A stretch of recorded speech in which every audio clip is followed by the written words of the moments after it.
Hey you, welcome to the video. In this video we're going to be painting a landscape of sunflowers with a wind turbine in the background and some nice fluffy clouds.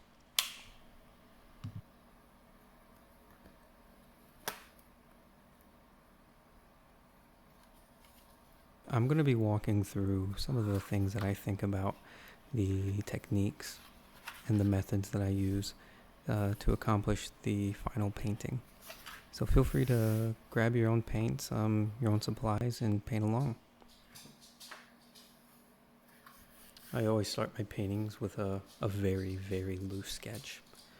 And by that I mean I only sketch in the most important lines. The most important line being the horizon line. And that's particularly when you're working with landscapes.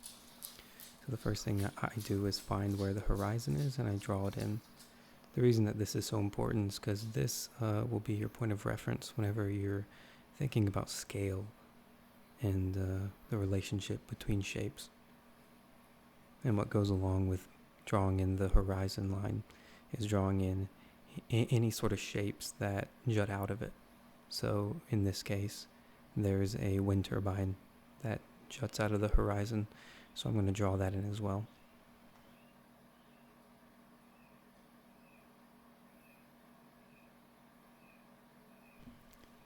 And I know it's kind of difficult to see on this video here, but the lines are not very complicated.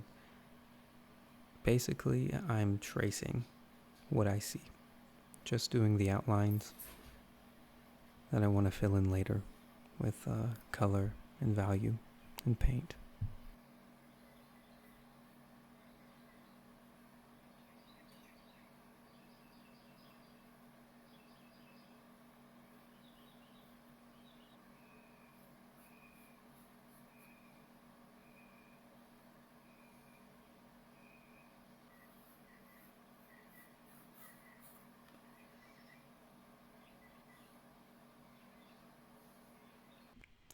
And right here, I'm beginning to outline the shape of the clouds that are in the sky.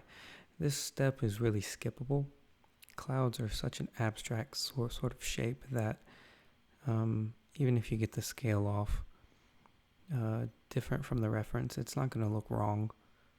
But I just did this because I really liked the way that the clouds looked in the original photo, and I wanted to save the shape and the scale of them.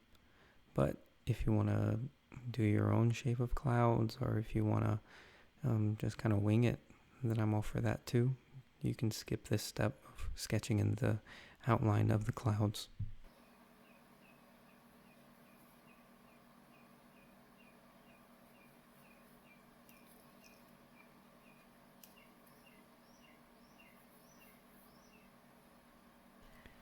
And here are the paints that I'm using.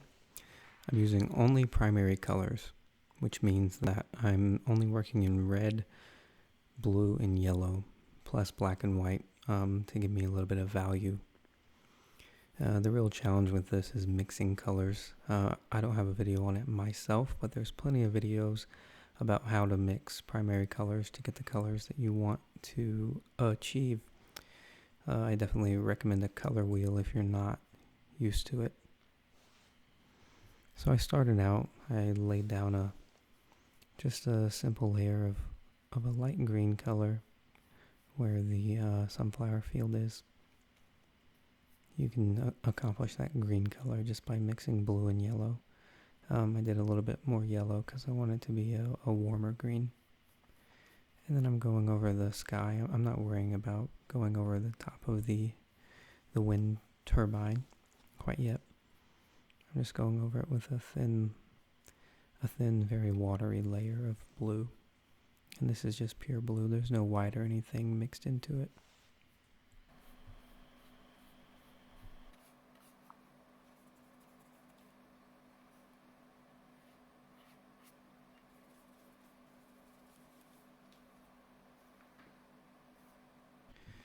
And now I'm covering the bottom part of the painting where all the sunflowers will eventually be in a darker green color.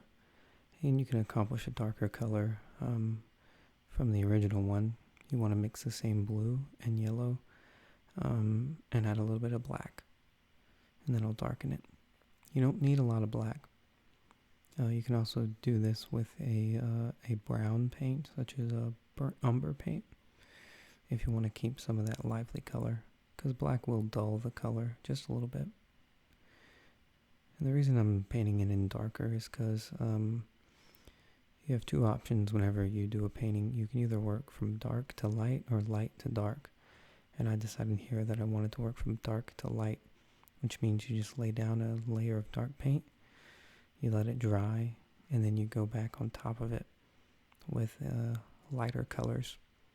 So you build the light colors on top of the dark colors.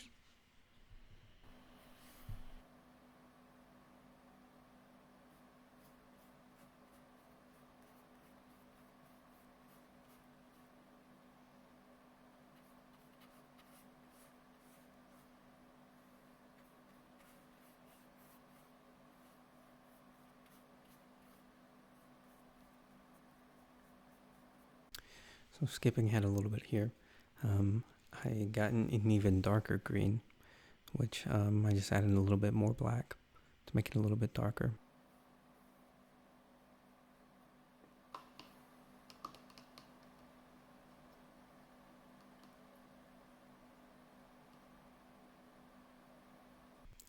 And now we get to the main attraction of this painting, the sunflowers. So what I tried first is to just go in with the yellow paint with nothing mixed in, just pure primary yellow. And I found that that was a little too transparent and it wasn't quite showing on top of the dark green. This is pretty much the second time that I've used acrylic paint. And I remembered that if you want to get some opaque paint, you have to add white. So I went ahead and mixed the yellow with a good amount of white. It was about maybe 20% white to 80% yellow. Just enough white to make it opaque. And now you can see that it's laying down really nicely. It's laying on top of that dark green paint. And I'm just going across with a wide, big brush. And I'm not covering up all of the green spots. I'm just going across in these straight sort of haphazard lines. We're really being abstract here whenever we're representing the sunflowers that are far, far in the background. One, because it's easier for you to paint, but two, it's easier for me to paint too. So yeah, just leave a little tiny bit of that green showing through to show that these sunflowers do have some layers.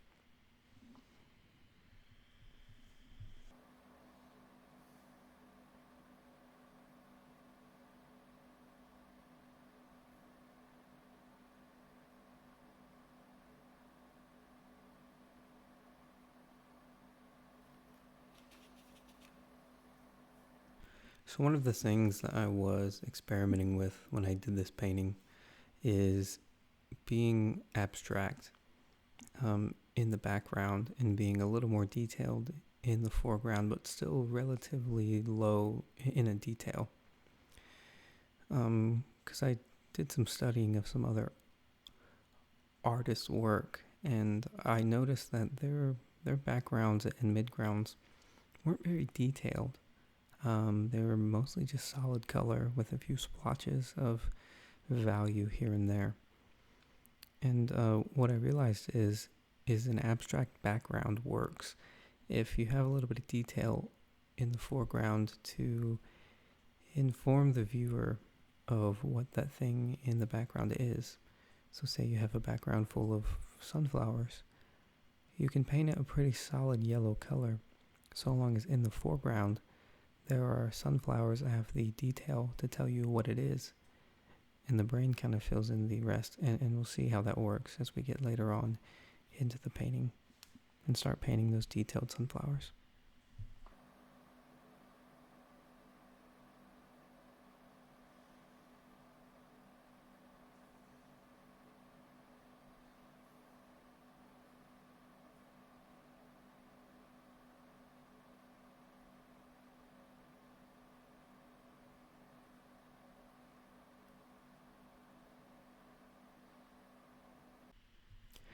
I went ahead and took that same yellow color that I used for the sunflowers, and I'm using it to highlight our wind turbine.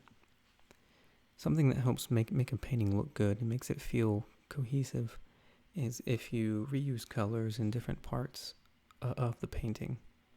So here we're going to use the highlights on the sunflower as the highlight on our wind turbine. And even in the reference, the colors are very similar.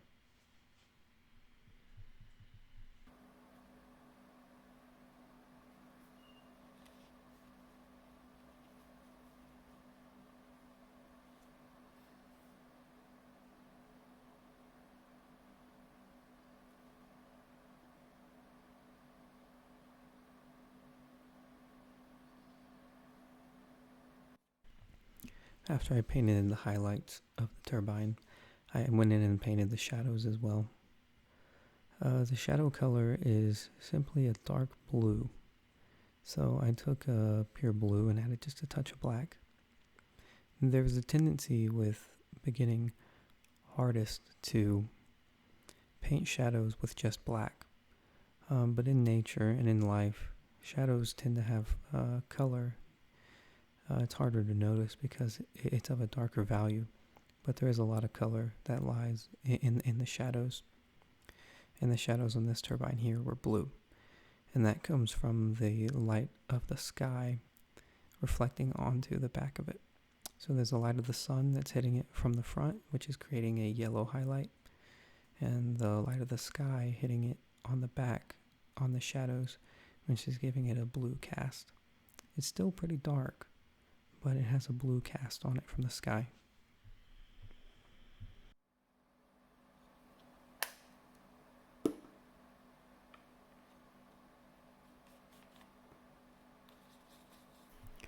I took that same yellow and white mixture and added a little bit of red to give us a bit of an orange tone. And I just added this in spots here and there and there and here on the distant sunflowers. Just to add a little bit of that color variation that real sunflowers do have and that we do see in the reference image.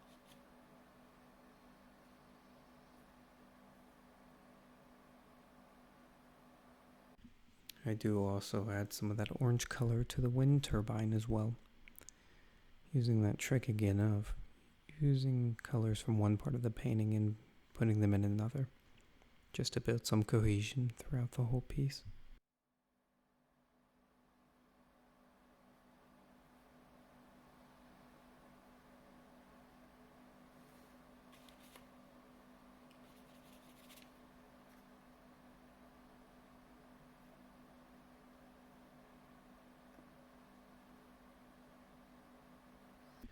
Now we're going back to our big brush.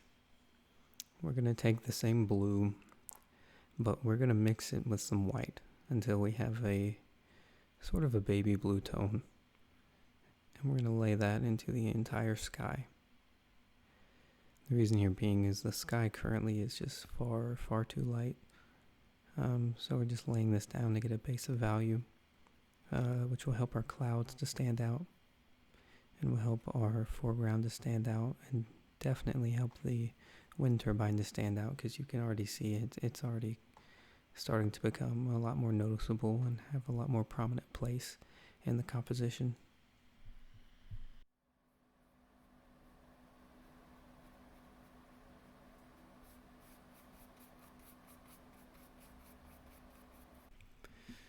Be kind of careful around the edges of the wind turbine. But if you accidentally paint over it a little bit, don't worry about it. You can just go right over the top of the paint again. We are going to go back to this and darken in the shadows and go back over the highlights. So it's not a total loss. It's a problem that can be easily fixed. One of the things about working with this medium of paint is that you can layer things very easily.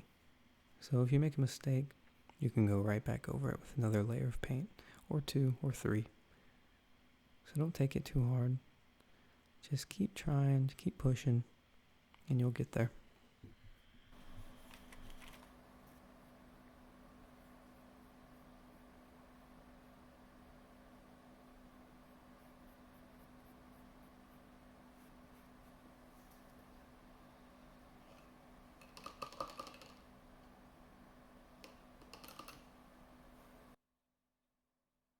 And now we get to one of my favorite parts of this painting.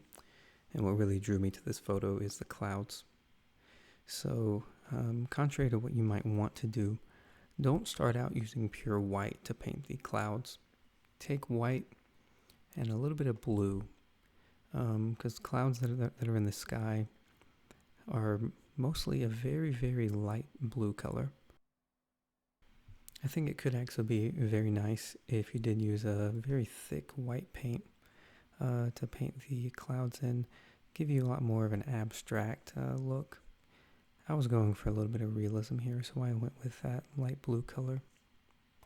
And I'm just using the sharp end of this angled brush to make some of those little stringy bits that are coming off of the clouds, the things that make it look fluffy and light. And you can do this with a flat brush too, but I just use the angle brush here.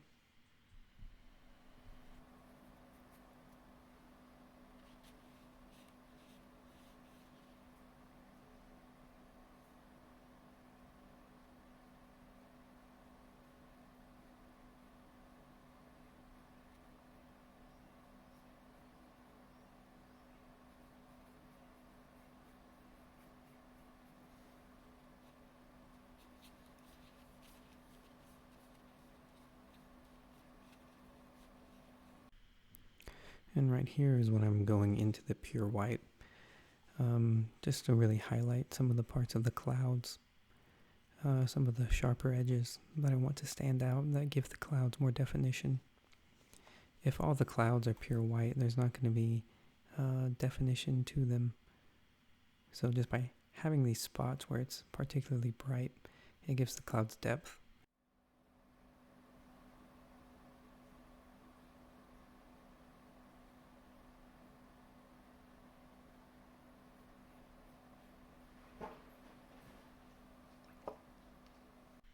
You see here, I'm going over some clouds that I already painted and the paint is dried. I'm going over it with pure white to create definition and some depth.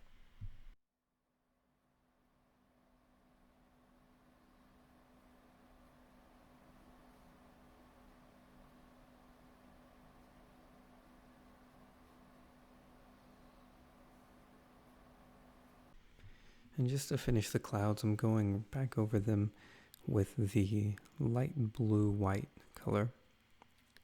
This is just to soften up the edges that I want to be softer and add a little bit of the cloud color where I think there should be more. You'll see here in a moment I'm going to put a little stripe of blue through the middle of that big pack of clouds there, just to give it that touch of definition.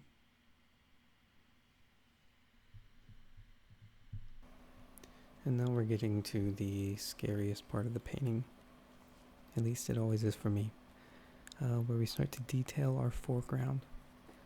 So what I'm doing here is I'm mixing up a green color, again yellow and blue, more yellow than blue, and this time we're going to add white to it because we want it to sit on top of our darker paint and not be transparent, but we also want it to be lighter. And my idea here is I follow the reference loosely. When I look at the reference, I see some broad leaves and stems coming off of the ground and out from the sunflowers. So I'm just painting in spots where I think a leaf would be, close to where it looks like it is in the reference photo, but I'm not really following it. I'm just doing the same pattern, the same density as I see. And I noticed in the reference that there are these dark lanes that go up and down the rows of flowers. So I tried to avoid putting the light leaves in those lanes. Just don't be too scared here. Be brave. All things can be fixed. Notice how in the mid-ground I'm being very abstract still. And that's okay, because I'm trying to keep most of the detail here in the foreground.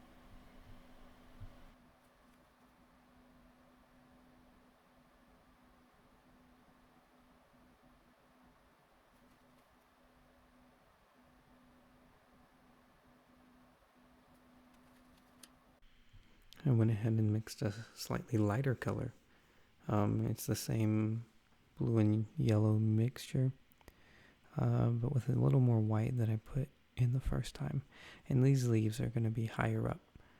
So the first color is a little darker, and those are the leaves about halfway down. And then we're going to go over them with some lighter leaves on top.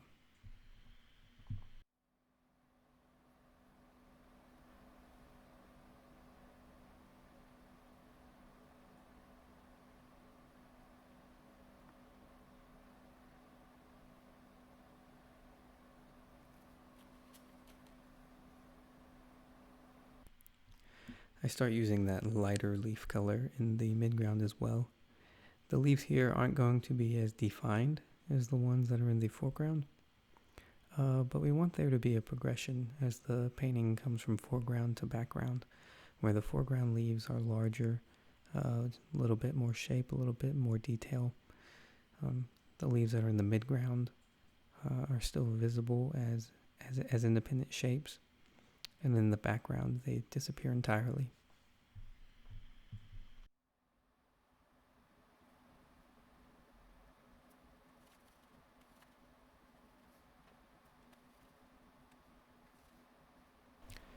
So now we're going to do even more leaves higher up on the sunflowers.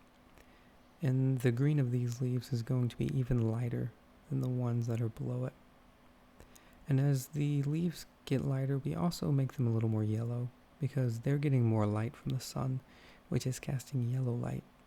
So the leaves are going to be a little more yellow.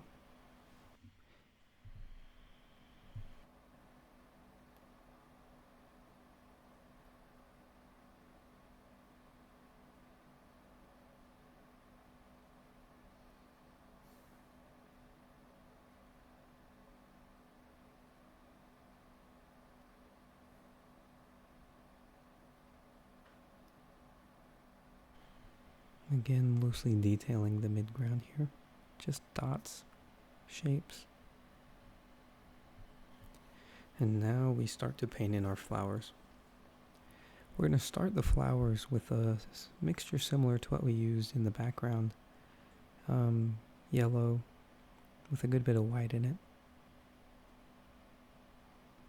And in the foreground here, I didn't do it myself quite, but the sunflowers should have a bit more of an orange hue to them. So to that yellow and white mixture, I think it might be a good idea to add a little bit of red.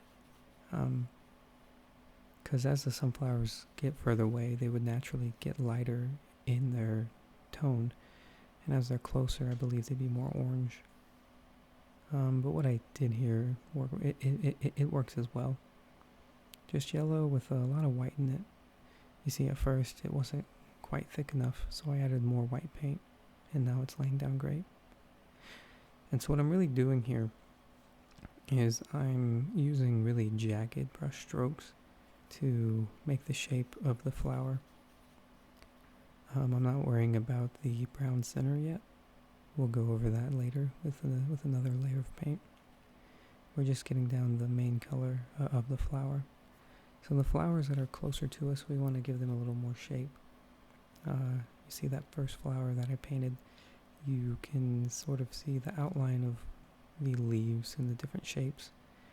And as they get further back, those shapes become less defined, just like we did with the leaves.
Notice as we're getting into the midground here and closer to the background, I'm not even defining the shapes well. I'm just doing a single tap with the brush just to make a circular shape.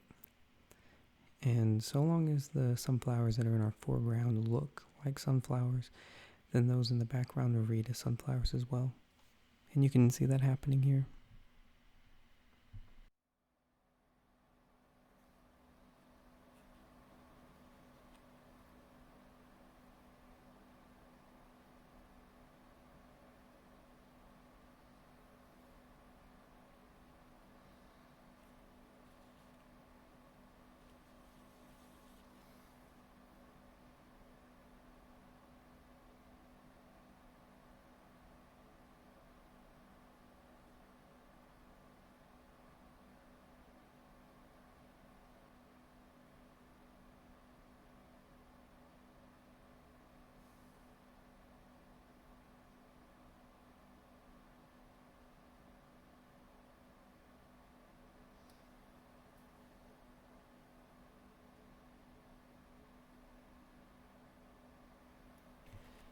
And I only just got it here, but my camera did shut off shortly after this moment. But you can see I'm starting to paint in the center of the sunflowers. And this mixture is a mixture of red, and a little bit of blue and a little bit of yellow to make. So my camera did shut off as I was doing the next stages of the painting. Basically what I did is I followed that same guideline of painting in the sunflowers to paint in the center, the brownish red center of the sunflower. So I did that. I also dotted in a little bit of that color that I used for the center of the sunflower, and I dotted it into the background just to give the background a little more color variation and to marry it with the foreground. And then, I'm not sure if you noticed, but I also went in with a very, very dark green, very, very dark, a lot of black, and more blue than yellow, because the shadows, just like with the wind turbine, are going to be a little more blue. So we have a bluish green, and I went and really, really defined the dark spots. You see the dark lanes pretty clearly going down the side of the painting towards the background. You can also see that I spotted that color in throughout the leaves in the midground and in the foreground.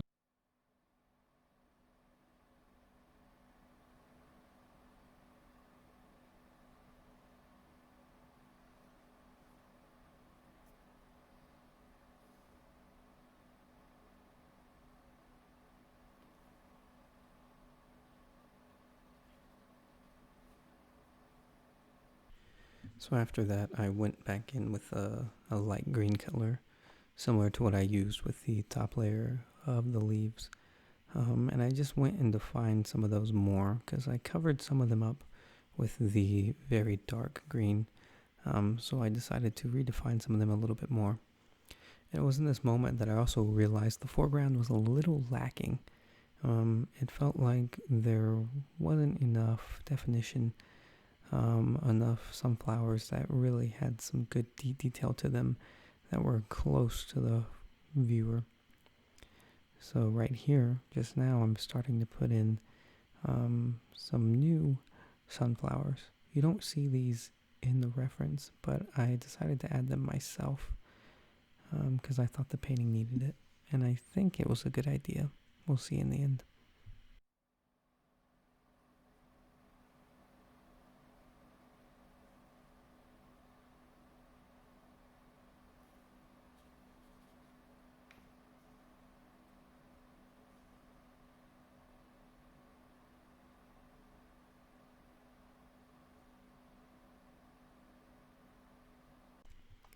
So now I'm painting in those sunflowers. Just painting them how the other ones look, with a little bit of perspective, a little bit of an angle. I'm referencing the sunflowers that are already in the photograph for how to paint this one that's coming from my own imagination. And this one as well.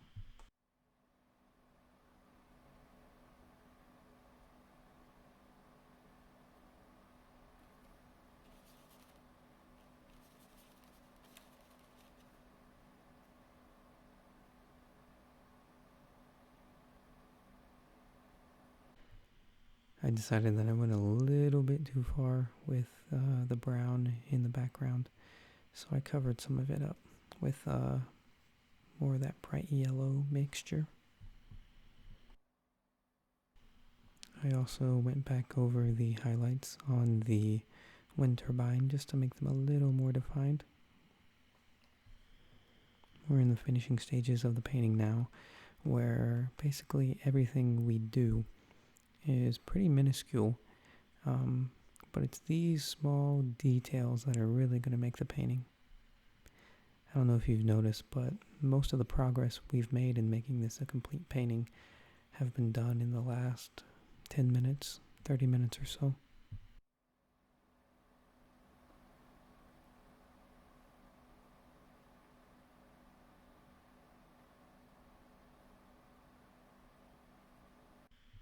Right here we begin another one of those finishing touches. So in life, as the sky is closer to us, the sky is darker. It's more of a saturated blue. As it gets further away, it becomes a lighter blue. So what I'm doing here is I'm taking a mixture of blue and white, less white than we used for the sky originally, and I'm laying it in at the top, closer to the viewer. And what this does is it adds to that sense of depth, because the sky melts away and gets lighter and lighter as it gets closer to the horizon. It makes everything feel a lot closer.